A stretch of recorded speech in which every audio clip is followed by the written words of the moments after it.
Est-ce que vous êtes quelqu'un de méchant? C'est difficile de répondre à cette question. Est-ce que vous êtes quelqu'un de méchant? Parce que lorsqu'on pose cette question, tout le monde dit non, je ne suis pas méchant. Je suis quelqu'un de juste. Je suis quelqu'un qui respecte les lois. Je suis quelqu'un qui prône toujours le bien-être de mes prochains, de mes proches, de toutes les personnes qui sont autour de moi. Mais en fait, il y a les méchants. Et là, je suis désolé, il y a des personnes méchantes, même inconsciemment. Mais personne n'assume qu'il est méchant. C'est difficile de voir quelqu'un qui dit qu'il est méchant. Moi, j'ai déjà eu à discuter avec des condamnés à mort. Discuter avec des personnes qui sont en prison. Parce que moi, j'ai allé en prison régulièrement. Discuter avec des personnes qui ont tué quelqu'un. Et qui t'expliquaient que il fallait le faire. Oui. Lui, il n'estime pas que lui, il est méchant. Elle n'estime pas qu'elle est méchante. Non. Elle t'explique et c'est logique. C'est cohérent. Elle te dit non. Il fallait que je tue cette personne. Je vais vous prendre un cas de figure de quelqu'un qui a tué une autre. Ce sont des Camerounais. D'ailleurs, que régulièrement, même sur Internet, on en parle. Ce sont des Camerounais qui sont aux États-Unis, un homme et une femme. Et le monsieur vivait aux États-Unis depuis 10 ans. Comme il ne veut pas se marier avec les personnes qui sont aux États-Unis, parce qu'on sait pourquoi, il est venu au Cameroun. Il a trouvé sa femme au Cameroun. Il a fait les papiers de sa femme. Ils sont partis aux États-Unis après s'être mariés au Cameroun. Ils arrivent aux États-Unis, il avait une grande villa, il avait beaucoup de biens, il avait un patrimoine de près d'1 million de dollars. Ils sont restés en couple peut-être pendant 1 an, 2 ans. Après, la femme commence à le tromper, sans se cacher. Et que parfois même dans sa maison. Oui. Et le gars, à un moment donné, il ne supportait pas. Qu'est-ce qui se passe? Elle dit que non, elle veut divorcer, elle ne peut plus supporter vraiment et tout. Il est violent. À la maison, ça ne donne plus vraiment. Elle ne peut plus continuer comme ça. Elle a le droit d'être heureuse. Elle a le droit d'être heureuse. OK. On lance la procédure de divorce. Le divorce est acté. Et vous savez ce qu'on décide? On décide, 1, de donner la maison à la femme. 2, la garde des enfants à la femme. 3, chaque mois, il doit lui verser l'équivalent de pratiquement 5 000 $ chaque mois. Sans vivre dans la maison qu'il a payée avec un crédit de pratiquement 10 ans. Dans cette maison, elle va vivre avec ses enfants et un autre homme. Vous savez ce qu'il a fait? Il est écrasé avec une voiture. Oui. Il a pris une voiture. Il avait déjà analysé ses mouvements. Il a roulé, il l'a écrasé. Il est allé en prison. Et quand tu lui parles, tu demandes d'expliquer ça, il t'explique ça de manière cohérente, logique, simple. Il te dit que j'avais 2 choix. Soit je rentre au Cameroun, parce que c'est quand même un peu difficile de donner 5 000 € à ta femme qui va coucher avec un autre homme dans ta maison chaque mois pour toute la vie. Donc soit il rentre au Cameroun et ça coupe ça. Rentrer au Cameroun veut dire que donc, je lis l'heure à nouveau, donc je reprends à 0 ma vie. Soit je reste là-bas et puis je lui permets d'être heureuse avec son mari et mon argent dans ma maison. Soit je fais qu'on paie nous deux. Il la tue. Lui, il a choisi la 3e option. Et lui, il trouve que c'est normal. Lui, il n'a pas de problème à être en prison. Il est en prison au calme, il n'a pas de souci. Quand tu lui demandes de raconter l'histoire, il raconte posément. Quand tu lui demandes s'il est méchant, il dit que mais comment tu dis que c'est méchant? Entre nous deux, qui est méchant? Lui, il voit que c'est elle qui était méchante. Et il a sauvé le monde de quelqu'un qui était méchant pour l'humanité. En la tuant. Bon, je vais prendre un autre exemple. Les soldats qui sont au nord-ouest, ou qui sont au nord, qui tuent les terroristes, ils sont méchants ou ils sont gentils? Posez-vous cette question aussi. Quand un soldat a l'arme, il voit un terroriste, encore qu'on devrait dire supposé, parce que tu peux avoir quelqu'un en route, tu sais directement que c'est un terroriste. Tu times, est-ce que tu es méchant? Ou est-ce que tu es en train de protéger ton territoire? Parce que si tu poses la question à un soldat, qui a tué peut-être 1000 personnes, et il y en a plusieurs que je connais, qui ont tué plus de 500 personnes, quand tu poses cause avec lui, dis non, Claudel, on doit défendre le territoire. Donc tu veux que les terroristes viennent nous envahir? Non. J'ai tué pratiquement 15 le mois dernier. Oui, il y avait même un petit de 15 ans, il dit petit frère, je vais te montrer. 2 balles dans la tête. Oui. Il te montre les photos de quelqu'un qui l'a tué en étant souriant. Il dit que le mois prochain, je repars là-bas. Je suis en congé pour 2 semaines. Il va faire mal quand il remonte là. Que le gars, c'est son métier, non? Son métier, c'est tuer les gens. Chaque soir, il doit compter que tu as... On pose les questions. Tu as tué combien de personnes aujourd'hui? Il dit 17. On dit, mon frère, on a dit que c'est 20, non, mon frère? Tu dors sans que tu veux même... Va travailler. Reviens avec 3 corps ici. Il doit se lever à 2 heures, aller tuer rapidement 3 personnes et revenir. La guerre, ce n'est pas l'amusement. Hein. La guerre, c'est violent. Quand ils voient les gens dire non, il faut qu'on fasse la guerre. Non, mon frère. Faut quoi? La question, c'est est-ce qu'ils sont méchants? Est-ce que quelqu'un qui passe sa vie à tuer les gens est méchant? Bon, quand il dit tuer, vous voyez ça vraiment de manière très, très violente. Je vais prendre un autre cas de figure. Moi, je connais des hackers. Leur travail au quotidien, c'est de pirater les comptes bancaires des gens.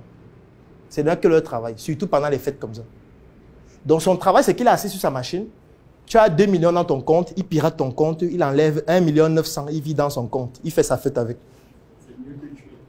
Quand tu lui dis que est-ce que tu es méchant? Il dit toi aussi, Claudel. Tu ne vois pas que les banques nous ont déjà trop volé. Depuis plus de 50 ans, les banques nous volent. Il faut aussi que quelqu'un rétablisse la justice et l'équité. Oui. On ne peut pas avoir des gens qui sont là et nous volent comme ça, non. Aujourd'hui, avec mes compétences en informatique, je hack les banques et je vole un peu d'argent. Mais en fait, c'est la loi. Mais toi, ton compte bancaire là, peut-être c'est le dernier, je vais dire, c'est ta dernière épargne qui te restait pour vivre peut-être encore pendant 6 mois. Comment tu vas faire? Tu crois que la banque va te rembourser? Non. C'est difficile. Les cas de figure où la banque te rembourse sont très rares. Ils vont dire que madame, on vous avait dit de sécuriser votre carte. On vous avait dit de protéger vos comptes, vos codes secrets. Oh madame, comment on va le faire? Le banquier te dit qu'on va faire comment? Tu viens chez lui en croyant que, en sachant que c'est le seul qui peut résoudre. Lui, il te dit qu'on va alors faire comment? Tu t'imagines si tu arrives à l'hôpital, le médecin te consulte, il te demande d'aller faire les examens, tu fais les examens, tu viens avec les résultats.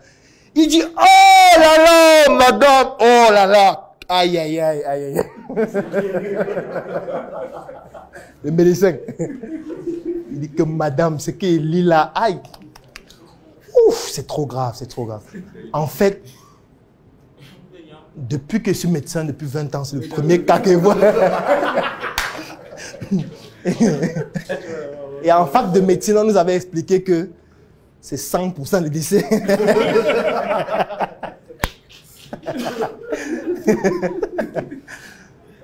Bon, quel est l'état d'esprit que tu devrais avoir quand c'est le médecin qui dit ça?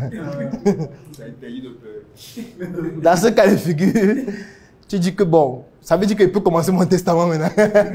Tu me dis, je gagne en temps. À cette question, c'est difficile de répondre. Est-ce que je suis méchant? Je vais prendre un autre aspect. Parce que quand je prends même encore les gens qui piratent les banques, vous pouvez dire que non, ils sont méchants. Quand un garçon te courtille, tu dis non. Est-ce que tu es méchant? Tu es méchant. Selon lui. Selon lui, tu es méchant. Parce qu'il voit que vous êtes bien ensemble. Comment tu dis non alors que lui voit que tout est bien? Surtout que peut-être vous étiez déjà amis, vous étiez déjà, tu lui parlais de tes problèmes intimes parfois. Il se dit, mais ça veut dire que je suis l'heureux élu. Il dit directement que vraiment, belle marquise, je vous aime. Tu dis que mon type, tu es mon meilleur ami. Tu viens de me briser le cœur. Lui, pour lui, tu es méchant. Parfois, ça peut même devenir sa source de motivation entrepreneuriale pendant toute sa vie. Maintenant, imagine le nombre de garçons que tu as barrés depuis que tu es petit. Le nombre de drames que tu as créés. Le nombre de personnes qui se sont suicidées parce que tu les as barrés. Est-ce que c'est juste? Comment tu peux faire en sorte que les gens se suicident? Est-ce que c'est normal? Est-ce que c'est juste? Est-ce que tu sais qu'il y a des gens qui sont peut-être morts aujourd'hui à cause du fait que tu aies dit non? Tu vois, tu ne te rappelles même plus parce qu'ils sont nombreux. Donc, en fait, qui est donc méchant? Qui est méchant?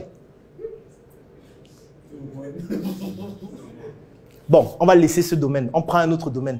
Tu es un entrepreneur très excellent dans ton domaine. Tu es le magicien. Tu fais jaillir l'eau partout. Sauf qu'avant toi, il y a quelqu'un qui le faisait, mais pas avec un niveau de finesse identique à ce que tu fais aujourd'hui. Avec ce que tu fais, on ne le contacte plus. On dit que, mais regarde ce que l'idiot là faisait ici. En plus, c'était même plus cher. Non, c'est bon. Maintenant, nous, on a notre magicien, on va travailler avec lui. Tu es méchant. Est-ce que tu sais qu'il avait une famille? Il avait déjà 4 enfants, 2 femmes. Il savait qu'avec son business, il gagne ses 1,5 million par mois pour s'occuper de sa famille, de sa mère, de tout. Toi, avec ton talent, tu es venu faire en sorte que lui n'ait plus de travail. Tu crois qu'il sera content de toi? Tu crois que quand il va te voir travailler, il va te voir dans un reportage à la télévision, il va dire, waouh, le magnicien là, c'est un gars fort. Hein? Non, il a envie de t'abattre même, parce que lui trouve que tu es méchant. En fait, pourquoi je le dis? C'est pour dire que tout le monde est méchant.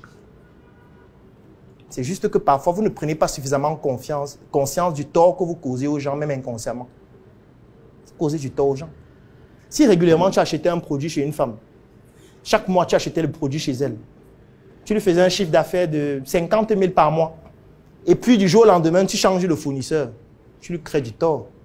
Parce que les 50 000, elle avait déjà planifié ça dans ses dépenses, planifié ça dans ses activités. Elle savait que chaque mois, la dame s'y va venir me donner 50 000. En un an, ça fait 600 000. 600 000, ça peut peut-être payer mon loyer. Ça peut peut-être gérer la scolarité de mon enfant chaque année. Je sais déjà qu'elle, là, elle paye la scolarité de mes enfants avec tout. Maintenant, elle, parce qu'un matin, elle s'est levée, comme ça, elle décide de changer de fournisseur. Est-ce que c'est juste? Elle n'est pas méchante, cette femme? L'enfant, mon enfant va me regarder comme moi. Vous allez me dire, non, c'est mon libre arbitre, je choisis ce qui me plaît. Oui, en choisissant ce qui te plaît, tu crées du tort aux autres. Oui. Parce que peut-être, à cause de ça, l'enfant va maintenant travailler à la boutique avec elle. Il ne va plus pouvoir fréquenter.